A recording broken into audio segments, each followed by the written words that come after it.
Do you ever feel like there's electrical storms pulsing in your veins? Sometimes getting through the day-to-day can be challenging, and mental health is just as important as physical health. Knowing your options and that there are people out there to help you is so important. You are not alone. Are you tired of the high cost of healthcare? Are you overwhelmed trying to navigate a complicated healthcare system? Welcome to Get Savvy Demystifying Healthcare weekly podcast, where we take complicated healthcare topics and make them simple. Imagine if you could stop feeling paralyzed with fear and frustration and instead be empowered to make smart healthcare decisions for you and your family. Get Savvy with your host, Sandy Kibling, a healthcare professional changing how healthcare knowledge is shared.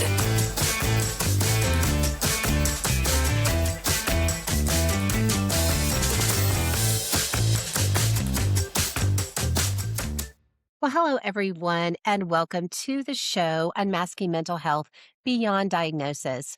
Navigating our healthcare journey is not just physical, but taking care of our mental health so we can all live our best lives. And speaking with people in my circles, there's so much pain, frustration, and just overall static on people's frequency that it is hard to dial into the truth, your truth, understanding what is going on, and maybe even holding you back to pursuing your dreams, finding love, or living life on your terms. So what is the solution? Well, to help us get into this topic today, I have Dr. Fred Moss on the show. Known to many as the undoctored, Dr. Moss does not reject medicine, he widens the conversation. Dr. Moss is a psychiatrist, healer, speaker, and restorative coach who has spent over 4 decades working inside nearly every corner of modern psychiatry and then chose to ask a deeper question: what actually heals human beings? Welcome to the show, Dr. Moss. Thank you. It's great to be here. I'm looking forward to our conversation. Absolutely. Well, let's get right into it.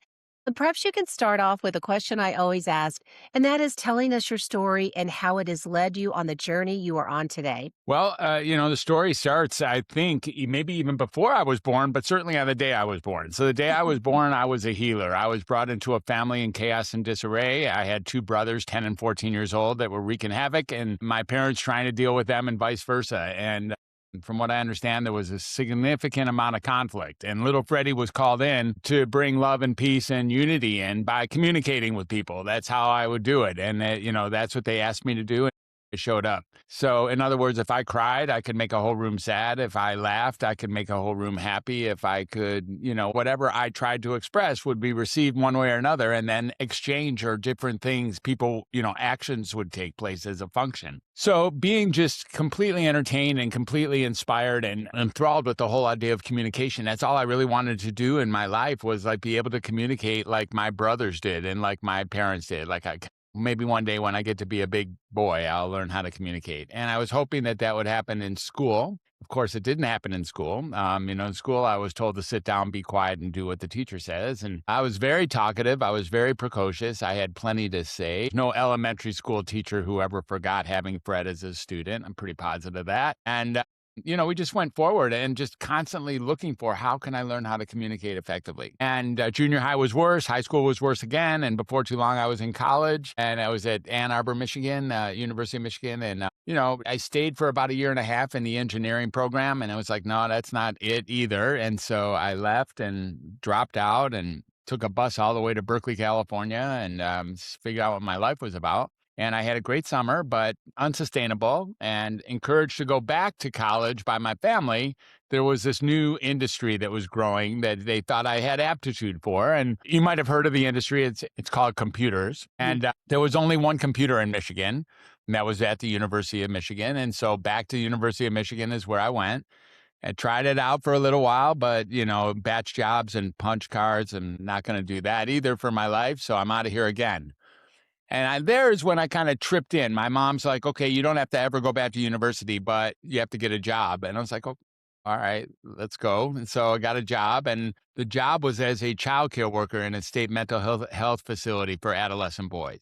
And that was started on January 5th, 1980. And so that's how it's gotten to be the 46 years, because since that very day, it's been continual. And because what I learned when I started that job is that communication is at the source of healing. I already knew that. But now all I had to do was communicate with these people that they were calling kids or humans that they were calling sick or whatever they were. These people over there trying to deal with life, and they just want to be heard, understood, and connected with. And when I did that, everyone healed. I healed, they healed, we all healed. Like, it was like, oh yeah, this is where the magic is. It's inside of the human connection. And I already knew that. We all know that when we're born. I mean, that's what we're after. That's why we're having a podcast. The idea is about connection. And so I really, learned to like that job. I wasn't expecting to like that job. And before too long, the only thing I didn't like about it was actually psychiatry. And it was like, wow, the direction that psychiatry is taking is so ridiculous. And everyone else here sort of cares about the clients, and the psychiatrist doesn't seem to really care as much and is not interested in the relationship.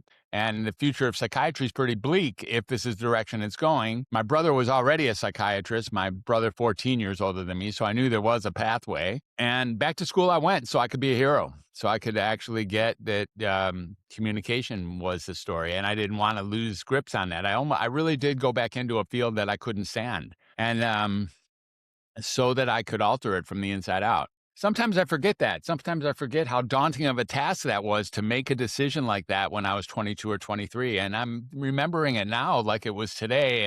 I got lucky enough to go to Northwestern University Medical School, downtown Chicago. And then I had a residency in Cincinnati and then a fellowship in Cincinnati. And before too long, a thriving practice, super large practice of a couple thousand patients. But I didn't like what I was doing that much. I didn't like diagnosing people. I didn't like medicating people. I really, really didn't like it. And I didn't think that those two things were helping people at all. And so I had taken an oath, famous oath, this first do no harm oath. And I had done that, and I wasn't sure that's what the life I was living. So I had to kind of slow down and stop. And there was some epiphanies halfway through my career. Before too long, I was taking a bunch of my clients off of medicine with their consent, low risk clients off their medicine, and giving them an opportunity to relook at their whole diagnostic feature. And they all got better, like reliably and profoundly predictably better, all of them, every one of them. It's like, wow, it's such an interesting finding, and it was like, what am I supposed to do with this information? And I looked hard because I wanted to scream it, violently. And it's like, but that doesn't work. So I was like, how can I do this? How do I get the message? Like, how do I let people know? Stop doing these things if you want to help somebody. Don't do that. So, my life began to change. I began to be a little bit more committed to living life along the lines of what I knew was right instead of along the lines of what I was being told to believe, and I began to incorporate communication deeper and deeper. And before too long, I had closed down that Cincinnati practice and started traveling around the country. I've been to every state in the country except one. And some people have been to only two, and that's Hawaii in their state, but I've never been to Hawaii. So anyways, I traveled around. I had licenses all over the country, and did some spot locums work all over. And it's not that different state to state. And then I went around the world and practiced psychiatry from a telepsychiatric standpoint from 7 different countries, So I had an opportunity to continue to expand, just looking for where can I bring communication? Where can I bring this message? What's universally true about humanity?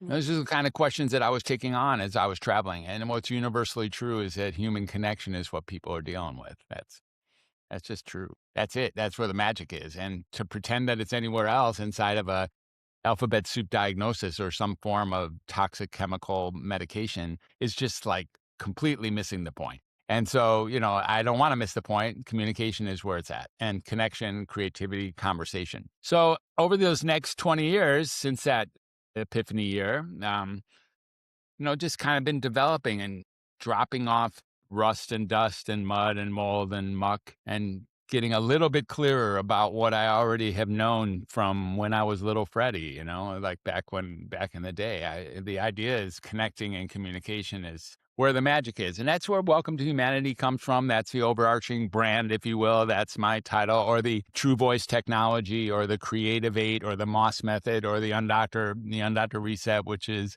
we'll maybe can talk a bit about. As the Undoctor, we unconventionally and with unconditional love, undiagnose, unmedicate, and then undoctrinate people, like move people really into a system that actually can help them truly heal. Like, people get a mental health diagnosis, they're pretty sure now that they're cracked and has to recur, and they got to worry about, medications and doctors and breakdowns. And It just doesn't have to go that way. There's many directions it can go besides that one, and I'm not sure how that one ever made its way to first place anyways. So when you say undoctor, so tell me more about that. So you're not using the conventional, you've been diagnosed, here's a prescription, here's 3 sessions, let me know how it works out. I'm simplifying it, of course. So you take a different method in your undoctor approach. Explain to me more a little bit about that. Yeah. So again, we talked about unconditional love and unconventional treatment and undiagnosing, unmedicating, and indoctrinating. And it's really just people like, if you're not going to do that, then what are you going to do? It's like, well, it's really interesting. Psychiatry is the only subspecialty, or mental health is the only subspecialty that if you tell somebody they're okay, they get pissed. Every other subspecialty, you tell somebody you're okay, it's pretty good. Like an oncologist tells you you're okay, you're like, yeah, walk out of the office with a smile. If a cardiologist says you're all right, that you're out of the office really happy about it. Even if Yeah. your ophthalmologist says you're okay, you're like, cool, that's so good. Mhm. If a psychiatrist says you're okay, it's like, dude, why did I come to even see you? Because people don't go to a doctor to find out if there's something wrong with. People don't go to a psychiatrist to find out if there's something wrong with them. People go to a psychiatrist to find out what's wrong with them. They already have determined that there's something wrong with them, or they wouldn't be going to a psychiatrist. So the determination is made. So hearing that you're just going through the super pain at times of being a human, like, let's make it very clear. I am not diminishing the super discomfort that it is to be a human. Beyond belief, intolerable, another level.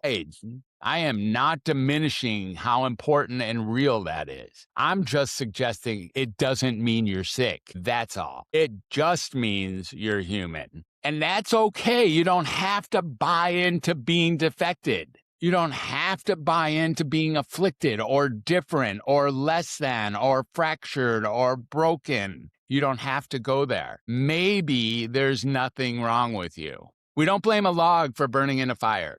There's a That is fire. Yeah. There's a fire going on. We do not have a recipe book. We do not have an owner's manual. No one's ever done what we're doing. How do you get people? Because you say it, I talked about this in the beginning.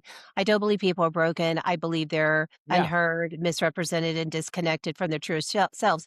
Now, you take a different approach to it, but how do you move people that you see from that typical perspective of I'm going to get treated, I'm going to get a prescription? How Yeah. do you move them Just to like the this. method? Yeah, Just like this. I'm just me the whole time. This is who they get to. This isn't just a podcast guest. right. This is how the conversation goes. We start looking, I kind of weigh out how many people are fully committed to having a psychiatric diagnosis. They're not going to be the people that work well with me. That's okay. And it's no problem. Like, if you've reached a point in your life where you're so happy about your psychiatric diagnosis, it saved your life, and you have the best therapist and the best doctor, and you love your medicine, and you wouldn't trade it for the world. I really mean this. Like, please continue doing that. Like, so good. That's so good. If you found that space in any area of life where upgrade is not even interesting, dude, please stay on that path, because that's pretty good. This conversation is more for the tens of millions or maybe hundreds of millions of people who already know that they're being mistreated, maltreated, undertreated, over-medicated, under-medicated, whatever, misunderstood, whatever. These people are the ones who know that an alternative is available, and it's very clear. I'm not saying anything that new. See, this is what's really important. I didn't learn this from a journal. I didn't learn this from high technology. I didn't learn this from being a futurist. Little Freddie knew this. I just kept it. There's nothing here that is that arguable. Human connection is where it's at and not at. Communication is so critical that in a conversation like this, it is entirely possible that one of us could change the other one's life forever. It's entirely possible. That is not true with medications. That is not true with diagnoses. That is true with connection. So can you maybe give me an example? Of course, we always know respecting patient privacy, but maybe someone that you just to help listeners kind of absorb in their head and apply your technique. Just maybe someone that came with X and how kind of the path that on today of living a more positive life? Well, my goal is not to live a more positive life. Let's make that very clear. My goal is to live a life in reality. And sometimes things are positive and sometimes they're not positive, and both poles are required in order to live a full life. So it's completely okay to be not positive. Completely. Like completely. Life is hard. It's okay. The people that you're talking about are people who come in and they think they have a diagnosis. They're pretty sure they got some family history of bipolar, or their sister has ADHD or something like that. And they're like pretty sure they got some sort of defect. And they're hoping indeed to get some medication because they bought into the whole premise that medication is there to help or cure, which in fact, medications aren't there to do either of those things. No problem, by the way. You can take medicine if you want to, especially if you think it works, and you should continue taking it. It's really no problem. But medications aren't there to heal, let's face it. I mean, if they were there to heal, then there'd be a day where you'd stop taking them and you would be healed. But that day doesn't really happen. So, we just kind of walk through all the alternatives of what's there. I have a 17, actually, these are step sisters who I saw two various times. They're kind of like half sisters to each other, who came in pretty sure that they were, that they were defective, that they had less than, that they couldn't get stuff done, that they were unable to have relationships, they were having panic attacks, those kind of things.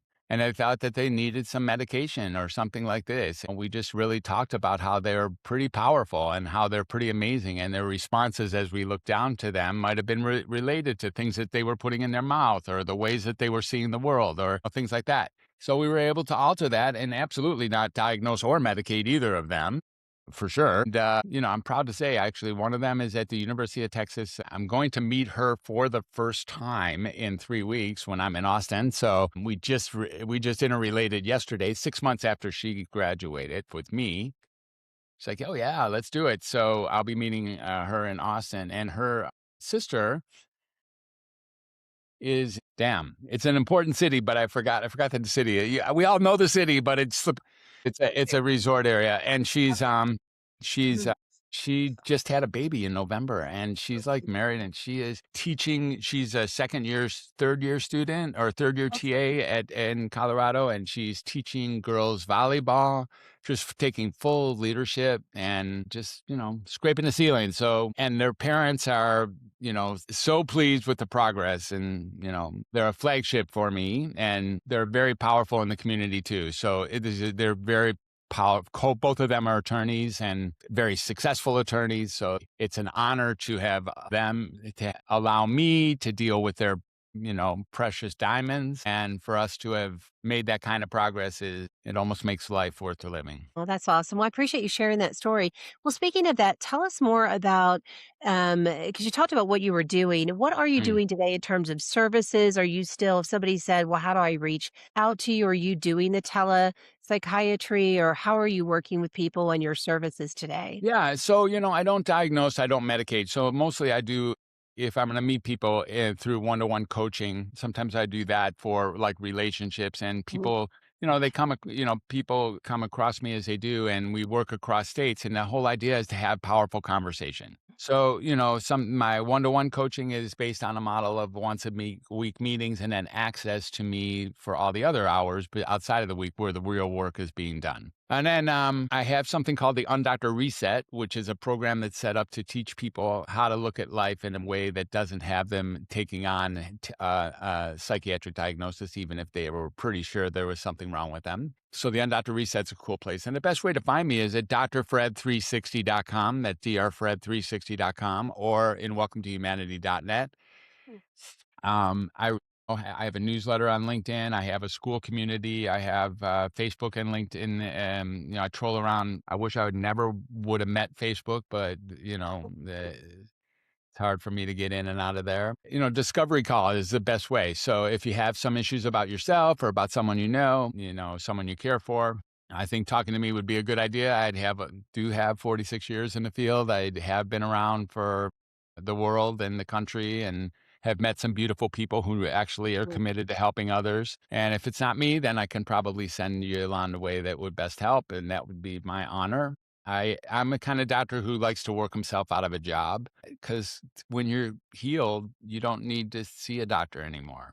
And that's what we do. Well, that's awesome because, mental health is it's really interesting. It's one of my most popular downloads on my podcast. So, and I think there's a lot of people hurting out there. And so, and I always love having guests like yourself on the show to provide, in your case, a very different perspective. So I appreciate that. Now, one question as I was preparing for your profile, so I'll put you on the spot here, preparing for the interview, I should say, I was reviewing your profile. Something in there about an upcoming book. Is that still on the horizon for you? That's good. Thank you for asking. I got my 2 books, right? My 2 books of Creative 8, Healing Through Creativity and Self-Expression, and then the second book, which is Find Your True Voice. Both of them are fun books, easy to read, and powerful, I must say. People like reading them, so you can get the second one, just findyourtruevoicebook.com, and you can get the first one on Amazon, and also both PDFs, readable PDFs are on both my websites there that I've already said. Uh-huh. Anyway, so the third book, I just wrote a memoir this week, and I'm flipping proud of it. It's the Awesome. best shit I've ever written. It Awesome. is. It is the best shit I've ever written. My brothers read it, and both those guys I already told you about, 10 and 14 years older than me. They read it, and they both wrote me back like, dude, this some very good stuff that explains who you are and why you got there. And it was they both said it independently, and they're both right. It is good. And it's the start of the book that we're talking about, this Welcome to Humanity book. And with the Welcome to Humanity is the book title. It really has no choice but to be that. But the subtitle is still iffy, so whatever title you came across on my bio, and probably the subtitle is still variable. And what it is the memoirs. Like the ride that we've just talked about, like breaking it down, like I have lived some life. I can't deny that. I'm not loving every ounce of life that I have now. That's for sure. But I have lived some life. And the more I look at the thread that got me to be here, the more it becomes clear that, of course, I am who I am now. And once I can get all that and all this put together in such a way that I can make a difference in a book with the backdrop of telling the stories of the life that I've had, that's the whole point of book number 3. Book number 3 is like, let's freaking go. Let's go.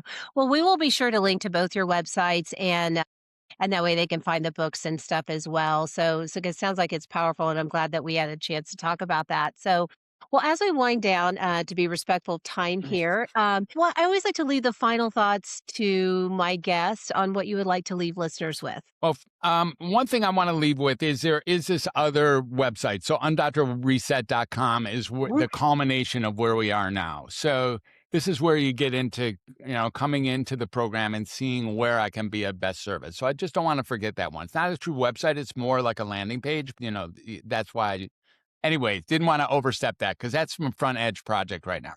Awesome. The one thing that I think is really important for your listeners to get, I don't know, been on a few hundred podcasts as a guest. I have not my first rodeo with this question, is there really may be nothing wrong with you. That's it. No, but I kind of sit here as a pause and I love that you kind of said this because it kind of has connected for me everything that you've said, right? Is because we so put labels on ourselves or every day, and especially after COVID and God knows everything else going on in the world, but we think that I'm broken, I'm wrong, people think I'm bossy. We give ourselves all of these labels. It's just detrimental to your mental health. So I so appreciate you saying that. I think I'll stick with that phrase all day. There may be nothing wrong with me, right? It's such a powerful statement. So I appreciate you leaving that. Yeah. Thank you, thank you, thank you. And that's exactly what I was hoping for. I never know when someone throws back that that's what they're getting, but it is really possible that there's nothing wrong with you. And, Mm, Krishnamurti, he said, it is no sign of mental health to be well adjusted to a profoundly sick society. It no. just isn't. It just Yeah. isn't.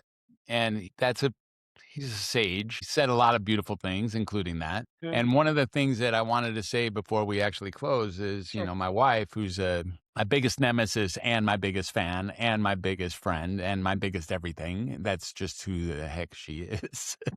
She just is all of those things. Yeah. She's been hearing me talk like this for a while, right? And much of it got developed in her witnessing and in her contribution and in her listening and in her lack of listening and in her the whole thing, right? She picking and choosing how to best present myself so that I can make the greatest difference for the right amount of people. has always reminded me that there may be nothing wrong with you is the coolest thing of this whole process.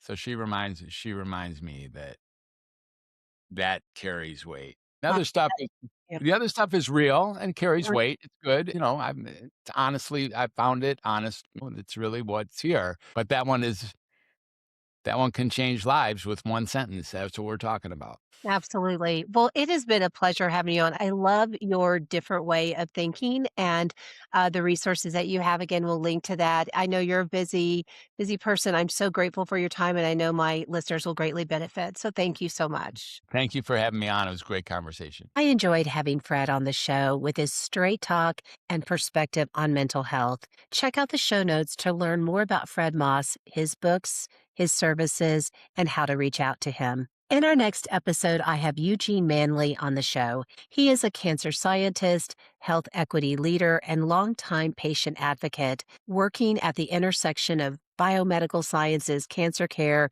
AI ethics, and leadership. He is a Black healthcare advocate, and he shares his story of a surgery that didn't go as planned and how he was treated as a patient. Until next time, get savvy.